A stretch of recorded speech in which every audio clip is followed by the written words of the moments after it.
Minnesota Senator Amy Klobuchar flew here overnight after endorsing Joe Biden in Dallas last night. Senator, good morning. It's good to see you. Well, hi, Savannah. This is hardly a vacation after you're out of the race. Your first morning, you don't even sleep in. But I get to see you, so I'm happy to be on. We're happy to have you here. You know, leaving is never an easy decision. It's really personal. You poured everything into this presidential race. Why did you decide to leave? And did you feel pressure? Was there any push? There literally was no push from anyone. It was a decision I made. It surprised some people because we'd had that big boost out of New Hampshire with the surprise showing there, and we had tons of money coming in. But I just stepped back. I was in that church in Selma that morning, and I was thinking, you know, what is better here? And what's better for the country. And the hardest part was actually telling our staff, who I adore, who've been with me from the very beginning. But I think everyone knew this was the right thing to do. So we went out with the incredible, joyful moment there when in Dallas when I announced my support for Joe Biden. Again, I think he has this decency, exactly what we need right now in the White House, and a heart that just isn't there right now. Well, a big moment last night because he's got the support of you, your former rival Mayor Buttigieg. He's got Beto O'Rourke, another former rival. Is tonight do or die time if you're trying to have someone like Joe Biden stop Bernie Sanders? Well, not exactly, because, again, there's going to be many more states, but it's a big deal tonight. You have Senator Sanders, who's been ahead in a number of the states, but part of that is because there were so many other people that were running. And so this is going to be a good night, and I think you'll see some victories for Joe Biden in a number of the states. You know, you've become known for your plain-spokenness on the campaign trail, and I mean that as a compliment, so let's put it to the test. Biden last night said, we can either win big or lose big, and saying Democrats want a nominee who is a Democrat, a lifelong Democrat, a proud Democrat.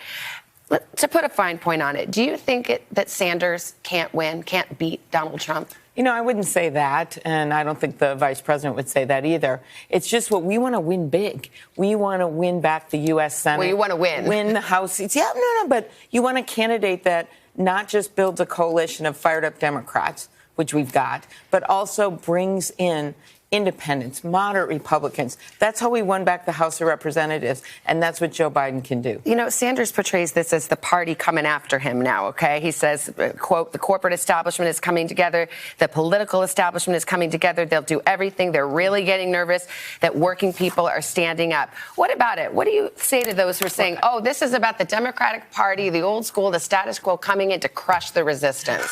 I saw that, and I was kind of laughing as I look at this incredible, unique, and electrifying candidates that came on board yesterday in Beto O'Rourke and Mayor Pete. They have brought in a whole bunch of people. I bring in people in a different way. So this isn't revenge of the establishment trying to crush the young who support Sanders? I don't look at the mayor and Beto O'Rourke and myself as establishment. I look at us as new leaders for the party, fresh faces for the party, and we're basically saying we've got to win here, and that's why we're supporting Joe Biden. Donald Trump says Bernie Sanders, that they're staging a coup against Bernie. That was a quote from the president. So here's another funny thing about that. None of us had talked to each other.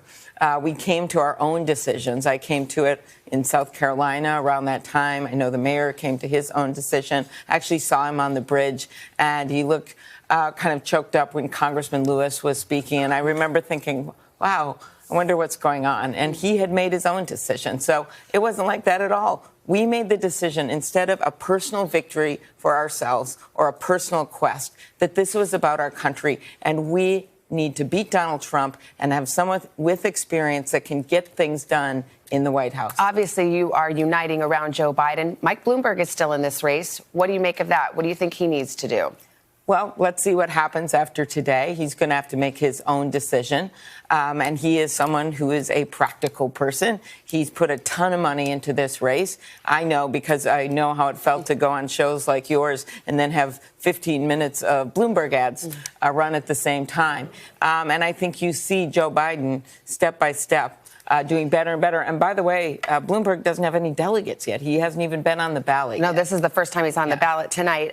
Congressman Clyburn, who was extremely influential for Joe Biden in South Carolina, was very blunt about it. He said Biden's campaign needs to retool. He says, I'm all in. I'm not going to sit by and watch people mishandle Biden's campaign. Do you think it needs a shakeup or retooling, the Biden campaign? Well, I think you see Anita Dunn playing a much bigger role there. She's a senior advisor. The victory just decisive victory that they had in South Carolina, I think they have made some changes.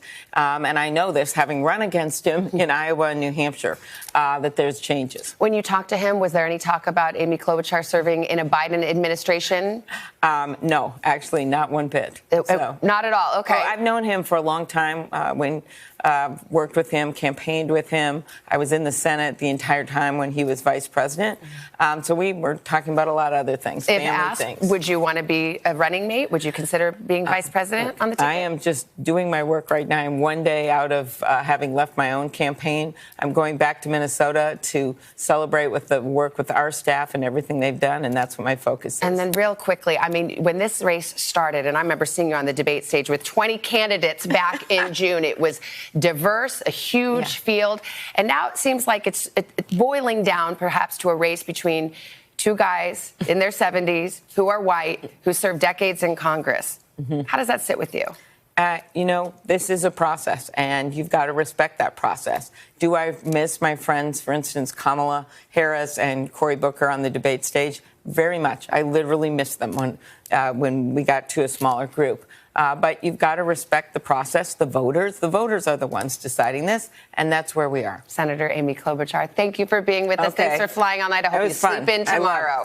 All is good. And NBC News will have the latest on Super Tuesday throughout the day. We'll be with you tonight. It's going to be a late one. Special live coverage as the results start rolling in. Starts at 8, 7 Central here on NBC into the wee hours. And, of course, we're going to have complete coverage and reaction bright and early tomorrow morning on Today.